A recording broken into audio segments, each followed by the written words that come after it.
बड़ी ज़बरदस्त बातें हो रही थी। इस वक्त मेरे साथ खुर्रम भट्टी साहब भी मौजूद हैं। इनका ताल्लुक पाकिस्तान मुस्लिम लीग नून से, और यकीन तौर पे आज नून लीग की बड़ी क्रीम आजम खान साहब ने तहरीक के दस्तरखान पे बुलाई है। खुर्रम भाई अस्सलाम वालेकुम। खुर्रम भाई, तो ये बताइए कि पाकिस्तान मुस्लिम लीग नून में आने का फैसला क्यों किया? जी, हम कराची में रहते हैं। देखा जाए तो कराची में बहुत सारी पार्टियां हैं जो यहाँ इक़्तिदार में रहती हैं और रहती भी आई हैं। और क्योंकि हमने देखा, क्योंकि हमारे एक वाहिद शख्सियत थी मियाँ मोहम्मद नवाज शरीफ, जो जिनके अंदर मैंने देखा कि वो खिदमत और जो प्रोजेक्ट और जो अवामी खिदमत के उन्होंने काम किए, तो कोई काफ़ी अर्से पहले हमने फ़ैसला किया कि हम इस पार्टी में जाएं।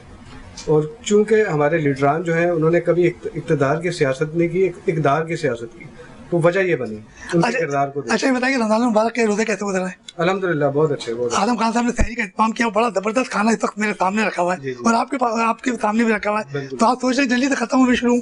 नहीं, वो टाइम पे हम शुरू करेंगे। दिल तो सबका करता है खाना इतना अच्छा हो और आजम भाई का साथ हो। बड़े प्यारे हमारे भाई हैं, बड़े प्यारे साथी हैं। इनके साथ तो बड़े खाने हमने खाए, पूरे पाकिस्तान में, पाकिस्तान के तूलो अर्ज़ में खाए। अच्छा, ये बताइए घर में सहरी में क्या इस्तेमाल करते हैं?